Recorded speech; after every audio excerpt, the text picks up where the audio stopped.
Hi folks, just giving you my daily blog and want to tell you about an interesting story that came through my office today. A client that I had recently represented on a felony case which had been dropped down to a misdemeanor came in today with some questions. He had some concerns, not really regarding his case, but regarding his bond. Normally what happens is if you're arrested for a crime, you most often use a bondsman or you can post cash collateral with the jail.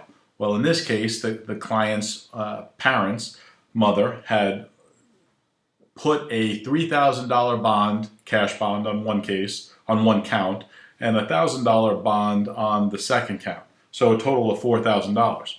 Well, she had received a letter in the mail just recently, and that letter appeared to be a letter from the county, from the clerk of court / jail, wherein it said, you sign this release and we'll be mailing the money back to you.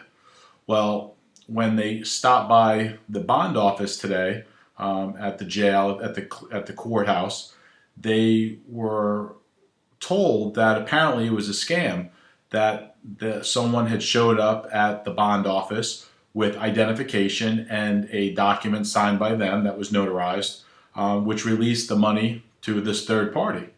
Well, obviously they were confused because they received paperwork thinking it was from the clerk of court to sign it and it would be mailed. And the reason they even went down to the bond office was because so much time had elapsed that they thought maybe there was something wrong. Well, turns out that an individual, a company in Broward County, sends this letter to my client in Broward County. There are cases in Palm Beach County.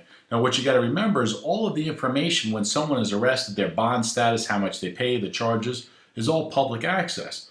So this new scam, and I say it's a new scam because in my 10 years I've never heard of such a thing, the individual looked up their information, found out, sent a letter, made it look like it was from a municipality from West Palm Beach or Palm Beach County, and the individual signed it thinking this is what they need to do to get their bond money back.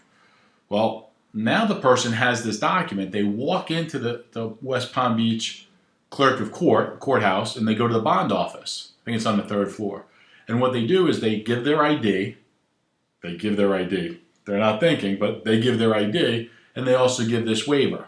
Well, now what happens is the bond office says, okay, we'll mail you out the check. So they mail out the check to the individual with the address, the identification that they gave. And again, they have a waiver from my client who fraudulently was duped into signing it. Well, now the next part gets confusing. Well, it seems pretty obvious, right? Someone duped them. We have their driver's license. We know who that person is because the person at the bond office would have had to look at the ID to verify that that was in fact the person. Well, now's where the problem comes in. What jurisdiction is it in? Anytime there's a crime, you have to figure out what jurisdiction. Well, did the crime occur when they received the mail in Coral Springs? Is it Broward County because they live in Broward County? Is it West Palm Beach, city of West Palm Beach, because the individual who walked into the courthouse did that in the city of West Palm Beach? Or is it Palm Beach Police Department? Palm Beach Sheriff's Office. Good question. There's arguments on both sides. The letter was received in Broward or Coral Springs, so it could the investigation could start there. The crime was really committed when they walked into the courthouse here in West Palm Beach. Well, I called City of West Palm Beach to help the person out. Again, it's not really their case, but you want to kind of lead people in the right direction. City of West Palm Beach says, nothing to have to do with us. You have to call Palm Beach Sheriff's Office. I called Palm Beach Sheriff's Office. They go, well, maybe it could be Broward, maybe it could be Coral Springs, maybe it could be us. Ultimately, the woman on the phone's nice, and she says, send the guy down to the courthouse, and there'll be a deputy there, and he can write a report. Now, the final question is, how long is it going to take for them to all put this together? Because when they make a police report here in Palm Beach Sheriff's Office, well, they're going to have to check, right, with the person at the bond office. Then that person's going to have some sort of conversation with the Coral Springs Police Department. And then what about where this individual lives, the individual who actually got the check, who lives somewhere in Fort Lauderdale? Anytime a crime is committed and it's across jurisdictions, it makes things much more complicated for police. I don't know why, because I can pick up the phone and Hi, Miami Police Department. Hi, Coral Springs Police Department. Hey, Fort Lauderdale Police Department. Hey, Broward Sheriff's Office. Hey, Palm Beach Sheriff's Office. For some reason, this seems to elude police, and it takes a lot longer. Anyway, I'm just sharing a story. I wish this guy luck. It's just a shame. I mean, the scams that come through, and no, this isn't the kind of case that I would represent somebody on. If an individual came in and this was what the allegation, the good thing about my business is I get to choose who I'm going to represent.